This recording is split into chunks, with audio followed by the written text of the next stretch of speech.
You are Locked On Wolverines, your daily podcast on the Michigan Wolverines, part of the Locked On Podcast Network.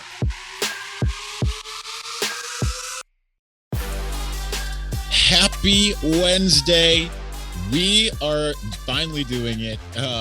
Hopefully without the snafus. Hopefully this comes out in a relative decent time instead of midnight like the Tuesday show did. But my apologies for that. Anyway, we are back. Locked On Wolverines, part of the Locked On Podcast Network, where it is your team every day. I'm your man on the ground, Isaiah Hole, publisher of Wolverines Wire. And today we bring in our special guest. As we do every week, we have someone from Pro Football Focus, and this time we had to have Anthony Treash on because weeks ago, when no one thought that, Michigan's coming off of, was it Washington or something like that? And then you're like, yeah, Michigan's going to beat Wisconsin this year. I have no doubt. And I think most Michigan fans, you know how they are. They don't want to hear that type of thing. But you were right. You were so right. So we have to talk about it. So thanks for joining, Anthony. Of course. Thank you for having me back on. And yeah, I mean, that defense, they've pretty much verified, what we were thinking, that this is a far better defensive unit than, everybody expected, both, from a system perspective and also the talent. I mean, I've been very impressed with the growth they've made. And, that was just a good old fashioned beatdown really from the defense of Michigan against Wisconsin's offense. Well, I think that leads to my first question, because these are the same, these are the same guys Wisconsin's had for a while, right? They're always plugging and playing when it comes to their offensive line in particular. But these are guys who have played for a few years before we can, I feel like, accurately assess what Michigan's defense was able to do. Despite what Graham Mertz is, he's your worst rated quarterback according to your grades in the entire conference. But how good or bad is this Wisconsin offensive line that they just beat up and bullied? Because we're used to Wisconsin's offensive line kind of having its way with pretty much any defensive front that it faces. Yeah, I mean, this is probably one of the biggest surprises in the Big Ten, just because you looked at Wisconsin's offensive line on paper and some of the returning veterans that they had there, it looked like it was going to be another stout group, another good Wisconsin offensive line. But, specifically over on the left side, left tackle Tyler Beach moved over from right tackle last year, where he played pretty well. He had a 77.1 PFF grade there, 70.5 in pass protection. And then this year, moved over to the left side. He looks like a completely different player. There are times where you're just kind of questioning, what he's really doing out there. Last week against Michigan, 34.9 pass block grade. He has a 20.2 pass block grade for the year. Already allowed 3 times as many pressures this season than he did last year, despite half the pass block snaps. And so you look at him going up against guys like Aiden Hutchinson. I mean, it wasn't even a fight. I mean, Aiden had his way with Tyler Beach. It was also some questionable practices too. On Wisconsin's pass protection front. There were a few times that they had Jake Ferguson on Aiden Hutchinson that tied in for Wisconsin. And that's not going to work out against a player like Aiden, who is one of the best defensive players in college football, who I think is performing better than anyone in the country right now. And also, too, some play action passes where, they had interior offensive linemen pulling out to block Aiden. But again, when you have the get off that he has, that's not going to be a match for him. He's already in the quarterback's face. And next thing you know, there's pressure on him. And a couple of those plays ended up being sacks that were, that someone else on the defensive line had. But Aiden was right there, almost every single one, disrupting the play. And so I think it's kind of a mix of, questionable, choices and decisions made to block certain players from Michigan, but also to the entire group has just been underwhelming from the start. Specifically, like I said, Tyler Beach, the left tackle. Now, I mean, still not to take away from what Michigan did, because that's not what Michigan had done to Wisconsin and forever, especially in Camp Randall. And to mention the Jake Ferguson thing, I noticed that they tried that early, and then they started showing right before Ferguson went out. They would show that, all right, he's gonna at least chip for Hutchinson, and then he'd motion to the other side. But to me, it was like, why not? That needs to be a double team, right? Like, at least chip him, do something, and have someone already right there. Like, that's to be, Wisconsin got away from that and didn't really even try it, right? So that was kind of perplexing, I thought. I mentioned that during the game, just kind of watching how they were setting up wherever Aiden was. And sometimes moving the protection away from him, which seemed dubious at best. Nonetheless, I mean, Michigan's defense, we all thought that this wasn't going to be, we knew it was going to improve, but we didn't necessarily think it was going to improve this much this fast. Why, in your mind, is this defense so good outside of Aiden Hutchinson? Because obviously Aiden's been great. And like you said, maybe the best defensive player in the country. But outside of him, why is this defense playing so well? Yeah, I mean, really, there's just been growth across the board. So, I mean, I think the biggest concern that at least I had with this Michigan team is that they definitely had Aiden there. When during the preseason, we ranked him as one of the best defensive linemen in college football, but the depth surrounding him and, who was going to be in the starting unit, that was a big concern because there was really no proven players. But then you have a guy like David Ajavo this past weekend. I mean, he was just a monster. I mean, he was right there with Aiden as almost an unblockable force. You're having guys step up along the defensive line, but then you're also getting very good play on the back end from Brad Hawkins too. He has 3 passer breakups for the season, no yards allowed. You have Daxton Hill, very good covering the slot there, one of the best athletes in college football, but also the growth from the outside corners, which, I was very kind of, cautious of just because they were so inconsistent, in the past, but we've seen them, really take some strides moving forward. They're not giving up as many big plays. Vincent Gray in particular, I think he's probably been the one that really stood out to me this past weekend against Wisconsin, only 18 yards allowed in coverage. And I think all of those factors, it just kind of been the perfect marriage. Everything that could have gone in the right direction has gone in the right direction. And then you have McDonald, defensive coordinator, coming over from the Ravens. I think the system that he's kind of running there has been very positive for them. I mean, we saw them get, pressure on Wisconsin, not just because of, like we were talking about earlier, some poor pass protection and decisions made from Wisconsin, but also because, they had some very good design blitzes in there as well. When you mix that with the talent they have, I mean, that's going to wreak havoc on the offense. And so I think, like I said, it's just been a perfect, everything going in the right direction that they were hoping for has gone in the right direction. And that's made this group, I would say, probably easily a top 10 group in the FBS, maybe even a top 5. Before we move on to the offense and what you've seen from that side of the ball, with Michigan going up against Nebraska, which statistically is ranked the number 11 offense in the country in total offense, you look at all the other teams that Michigan's played, their offenses haven't been nearly as good as what they're about to face. So tell me, how much is this Michigan's defense still being just a really good, sound unit? Or how much is it, in your eyes, Michigan playing not so good offenses? Yeah, I do think they're, to a certain extent. It always doesn't matter the level of football. Defensive output, to some extent, is based off of the offense that they face. And you can see that too with some of the turnover numbers. But I think in Michigan's case, it's a little bit of that. But I do think this is a very, very talented group. Going up against offense like Nebraska, who actually has, I would probably say at this point in time, the worst offensive line in college football. It's just, I think it's a really big mismatch there. And you have a quarterback with Adrian Martinez who has struggled under pressure. And really, I think the big thing for them is making sure that he doesn't leak out for a scramble, because he can, turn what would normally be a sack for the typical college quarterback into a 10+ yard gain. That's very key here, but I do think that they're going to have him under pressure quite often in their next matchup. So, I was a little confused when I first saw the spread was just a few points there. I think it's probably going to be another outing similar to what we saw this past weekend defensively. All right. Well, we are going to continue here in a moment. We're going to talk about the Michigan offense and what you saw there. Answered some questions, but I think a lot of those questions still remain. So I would definitely want your input. But before we do that, listen, college football we're over the 1/3 mark. We're obviously not a quarter through the NFL season because that's a long season, but nonetheless, football's back. It's been back. It's awesome. As always, BetOnline.ag is your number one spot for all the pro and college football action this season. With a new updated site and interface, even more odds, props, and contests, BetOnline.ag continues to be the number one source for everything football. So head over to BetOnline.ag, sign up today, receive your 50% welcome bonus. That's double your initial deposit just for signing up. So don't forget to use that promo code LOCKEDON.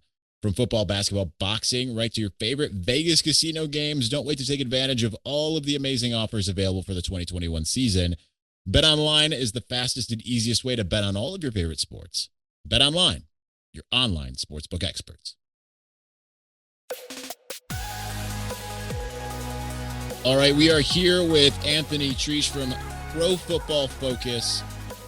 Certainly, I feel bad because I want to say like one of my favorites, but like I can't, then I'm like, oh, but then I'm demeaning Seth and Austin, but I'm always super excited to have you on because you know a little bit more about the nuance when it comes to the college game, because that's what you cover, so it makes that people get a little bit more meat when it comes to this because you can talk very specifically about Michigan.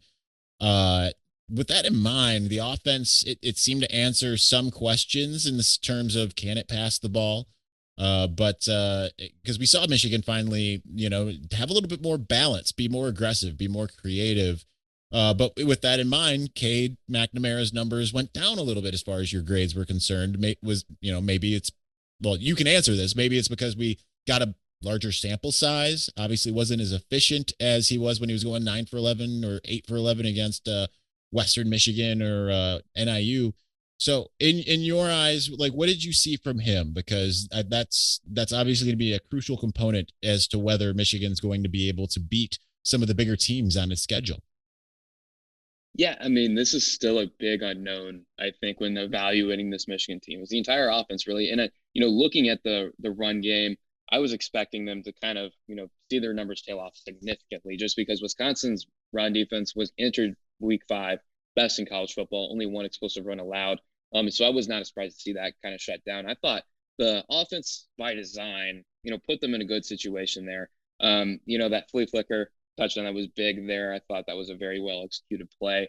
But over the course of the duration of the entire game, we really didn't see many positively graded throws downfield from Cade McNamara. I still think there's reason to be kind of concerned with some of his inconsistencies within his mechanics. That tendency to kind of throw off that back foot, not follow through on the throw. I think we still see that pop up every now and again. But I will say the big positive, it wasn't even with Cade McNamara, it was with JJ McCarthy with that big deep passing touchdown.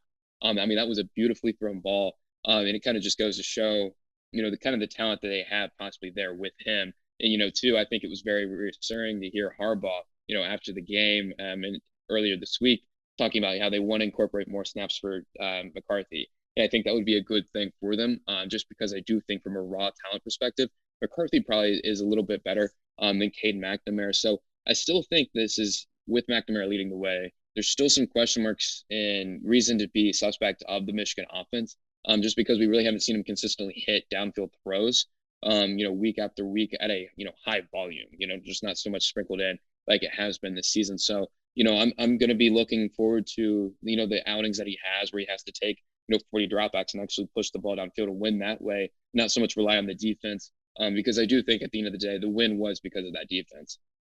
And so, it'll be exciting to see when that happens. But, looking at their upcoming schedule, I just don't see, a game, probably until that Michigan State one, where they're probably going to need the quarterback to perform at a high level.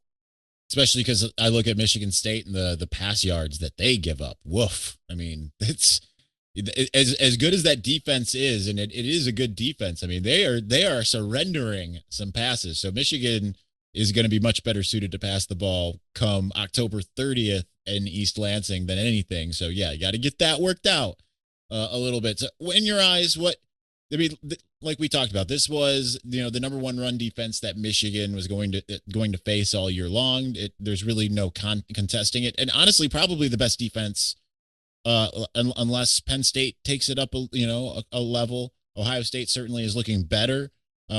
Michigan doesn't have Iowa on the schedule.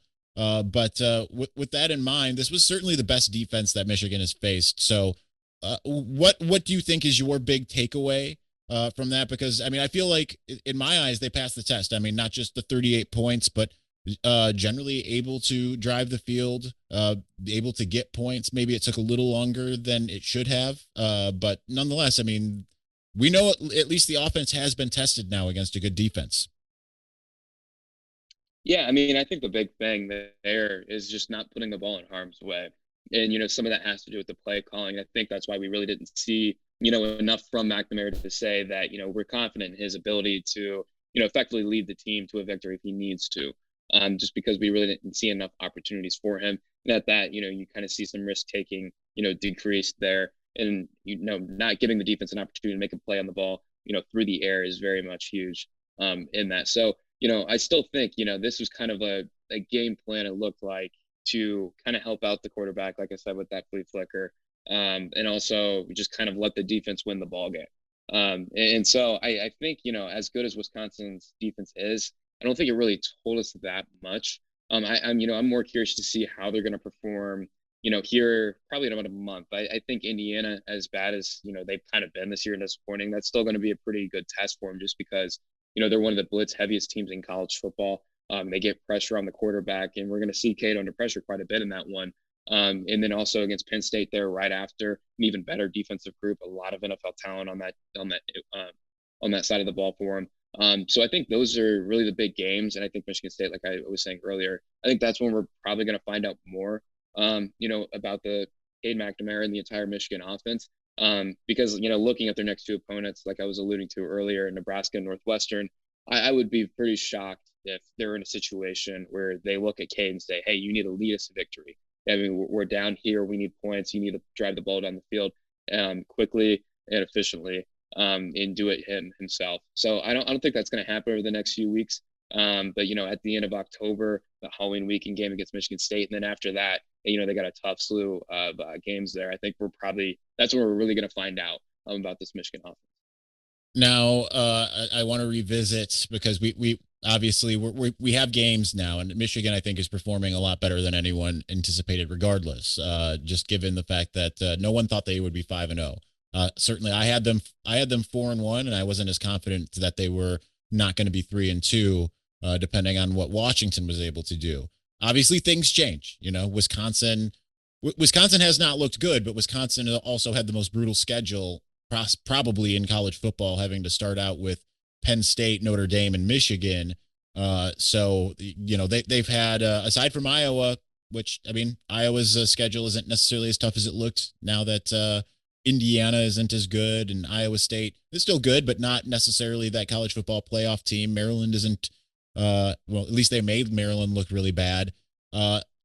What do you see this Michigan team as now? Because before, then over the summer, it was, they might struggle to not to make a bowl game per se, but like 7-5, 8-4 was kind of what you were looking at for this team.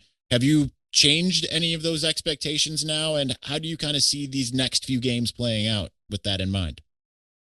Yeah, I mean, I think this is a 10-win team. I really do think it's a 10-win team. Would I be surprised if, say, over the course, I do think they're going to beat Nebraska and Northwestern pretty, comfortably there to go 7-0. I do think they could possibly, fall into a trap over those last 5 games. Maybe it's an Indiana game. Maybe it's a Maryland game. You look at those two offenses there.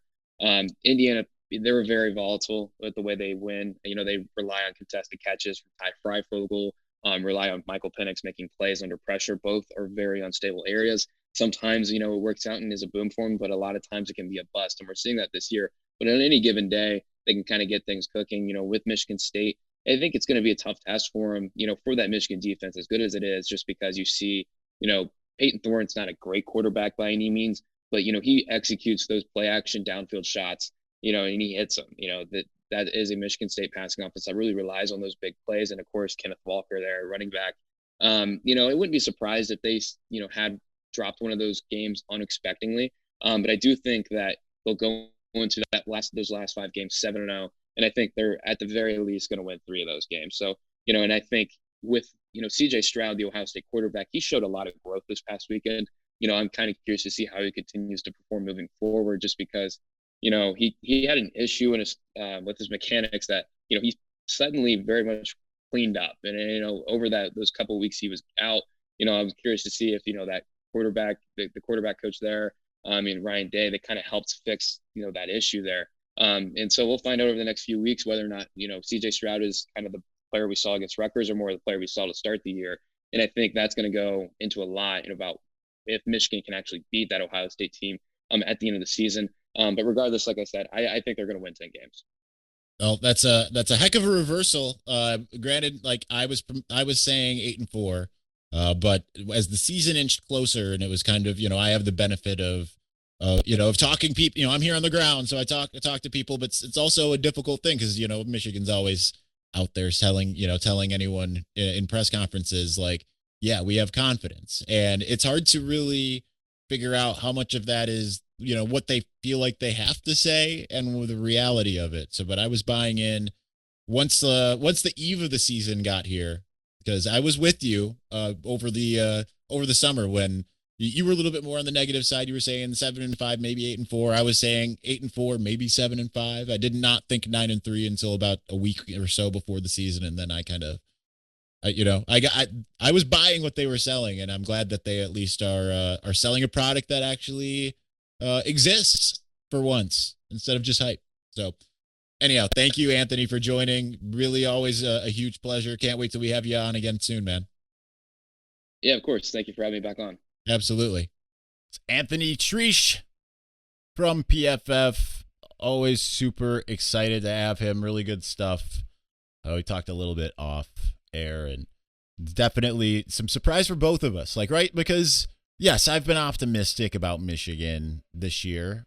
Because of the defense and the changes and Mike McDonald, and I told you a little bit this week about how I think that things got kind of reconfirmed to me in the sense of the struggles under Don Brown. That did happen. I got yet another confirmation from another really high level person, and we were starting to see it all kind of come together. Offense. Yeah, you know what? After the game, I had kind of a feel like a knee jerk, like, yeah, offense is fixed. Hey, they can pass the ball. They can. They certainly can. And it was a good test against this defense. It needs to be consistent, right? We need to see more. Remember how I've said, first time is like that's all right, cool. Like running the ball in week 1. Now you need to see the second time to say, this is okay. They have this in their arsenal. Third time is a trend. That's what they can do. And I want to see another 300-yard running game, to be honest. I don't think it's going to come against Nebraska, but maybe it will. So certainly there's a lot to kind of work out. But anyway, let's continue talking about this game. But before we do, listen, college football fanatics, have you heard about Prize Picks? Prize Picks is daily fantasy made easy. I love this. I know you will too. Prize Picks offers every sport you can think of, like NFL, college football, NBA, college basketball, Major League Baseball, soccer, MMA, more. Prize Picks offers more college football props than anyone in the world and offers all of the star players of the Power 5 as well as the mid-major players you might not have ever even heard of. Prize Picks offers any prop you can think of, from yardage to touchdowns, even interceptions thrown. Make that deposit. Use the promo code LOCKEDON. You'll receive a 100% instant deposit match up to $100. Pick 2 to 5 players over, under on their projections, and you can win up to 10 times on any entry, and it's just you versus the projected numbers. Prize Picks also allows mixed sport entries. That means you can take the over on LeBron combined with the under on Mahomes in the same entry. Use the award-winning app on both the Apple App Store and Google Play. Entries could be made in 60 seconds or less. It is that easy. Prize Picks is safe and offers fast withdrawals, so don't hesitate. Check out Prize Picks or go to your app store. Download the app today. Prize Picks is daily fantasy made easy. Also, got to tell you a little something about Built Bar, because you know how much I love Built Bar. If you don't know what Built Bar is, it's a protein bar that tastes like a candy bar. It is so delicious. I have 2 at a time whenever I have it. And the good thing is, guess what? It's good for you, right? It's low calorie, high protein, I don't remember how I say that, but anyway, it's low calorie, low carb, so low sugar and high protein. I can have the 2 at a time, and it is going to be less calorically and carb-wise, but with higher protein than going out and getting a Metrics Big 100, which used to be my go-to once upon a time when I wanted a meal replacement.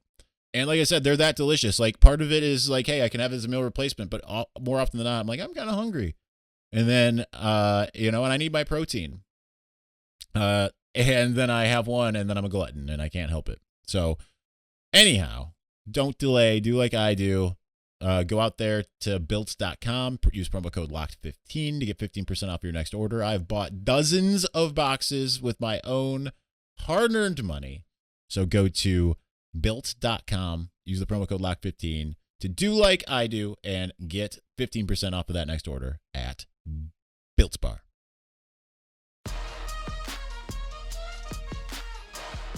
All right, so really good stuff from Anthony Treash. Really always happy to have him on. Hey, he said he was right.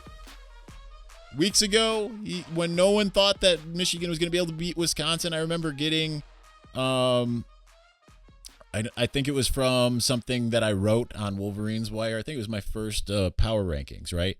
I remember getting like a semi-angry. I mean, he was very respectful, so I'm not saying it was like a mean letter, but I remember getting a mean email. Well, not mean email again, like an angry email because they were like, "How could you possibly put Michigan above Wisconsin?" And they were a Michigan fan, right? Like, how could you possibly do that? But because if you did you watch Wisconsin Penn State? I think that's the problem too. Is like. The thing with college football is it lives so much in recency bias. So much so that, like, generally, when you look at the preseason rankings, it's all recency bias. And then the preseason rankings dictate a lot, right? Michigan took a couple weeks before it even got to number 25. Now it's all the way in the top 10. It's how quickly things can change, right? North Carolina was a darling, Iowa State was a darling. Yet, like, Iowa wasn't as highly regarded, for instance. Penn State was a darling because sometimes they don't take in the recency bias, but they take in the perception, right? There's this perception that's existed for years that James Franklin is just so good and Penn State's just so good, and they're right there with Ohio State. And it's probably because they play Ohio State a lot closer than Michigan does. And maybe if Michigan had a little bit less predictability, the schematics were working a little bit more in Michigan's favor against Ohio State. Because, like, the thing that I was told, for instance, this weekend was, and I think this was accurate, right? Like, we didn't go from being the obvious number one defense in the country to being terrible overnight, right? Like, that didn't happen. So it got figured out, particularly by Ohio State, and that's a bad team to have figured it out, unfortunately. So Michigan doesn't get that same perception, right? It's like, well, Michigan, they're going to fall apart at some point, and people are still kind of waiting for that. Guess what? The defense is going to keep Michigan in it. It's going to be more like 2016, right? Maybe they fall in a game that they shouldn't. Maybe they fall in a game that they should. Need the offense to be more explosive regularly. Now, that said, they've been pretty explosive, right? The offense has really only had one bad half thus far. It's been really good so far. But we've seen something similar in the 2016 team, right? So they need to figure out how to be more consistently good all the time. And I agree with Anthony. That passing game, it needs to be more consistent. So, hey, we saw it. We saw a little bit once. It needs to continue to get better. It can't be exactly as we saw it against Wisconsin if you're gonna beat Michigan State, Penn State, and Ohio State. I think that I had Michigan losing to Maryland preseason because I was looking at it as a trap game. I think Maryland's is vastly improved, but Maryland's defense is bad, and we saw what happens when their offense can't do something against a good defense. And I think Michigan's defense is going to be every bit as troubling for the Terrapins as Iowa's was this last week. So I'm flipping that. I don't know necessarily what I think is going to happen down the stretch. I think if I was to make predictions right now, because I don't know how much I'm buying Penn State, but I'm still going to give them a slight edge. But, based off of what we saw last week, if we see Michigan go on the road again into hostile territory in Nebraska and come away with a resounding win, I think that would be enough for me to flip Penn State. Michigan State's still iffy to me because, like I said to Anthony, the way to beat Michigan State is by throwing the ball. And yes, the way to beat Wisconsin was by throwing the ball, but I need to see it happen again. Ohio State's an auto loss for me until proven otherwise. there's certainly a possibility that Michigan could go 11-0 into Ohio State, but there's certainly, I think, a greater possibility that they don't. So with that in mind, don't get all ready to buy your tickets to Indianapolis twice, you know? And, don't sit there and say, we're going to go to Indianapolis in December and January. It's happening. No. I think that what Joel Klatt said, and I know I said this the other day, what Joel Klatt said about, at least I said this, I think, maybe I said this on the morning drip, but I'm talking way too much these days. He said, take things one game at a time. I think that's the best recourse for this particular team. Whereas I feel like in 2016, you didn't have to, right? You just kind of knew that was a special group. This feels special, but it's still learning to be special on a regular basis. And the fact that Rutgers' second half happened the way it did, that tells you that there's still some, a lot of learning going on. The good news is this team is getting better as weeks go by. So you're seeing it develop, and you're hoping that it develops well. So talked about if it ever posts, as we're having some issues with some video stuff on my end as far as getting things up. My computer is shutting down when I'm exporting things, which is why the podcast was so late yesterday. But on the morning drip, which was recorded earlier than usual this morning and is certainly going to be up later than even probably most, assuming everything, I talked about the fact that this is a gauntlet. Again, it's like it's a different version of the gauntlet than 2018, but it's a gauntlet except for you have some breathing room in between. Still some tests, but you've got Nebraska. Congratulations, you got a bye week, Northwestern, and then you get Michigan State. All right, you got through Michigan State. Congratulations, you got Indiana, which is a little bit of a deep breath, and then you've got Penn State. All right, you got through Penn State. Well, you've got Maryland, and then you got Ohio State. We'll see how they fare. Because certainly it's a different gauntlet because you got traps in between. So, all right, that's going to do it for us today. We will talk to you tomorrow, mailbag day. So look forward to that. I'll put the question out on Twitter shortly, probably by the time you see this, hopefully, or hear this. Thank you for watching and or listening. We'll be back on Thursday with the mailbag. I can't believe I'm almost about to get on a flight to Lincoln. All right, we'll talk to you soon. Peace.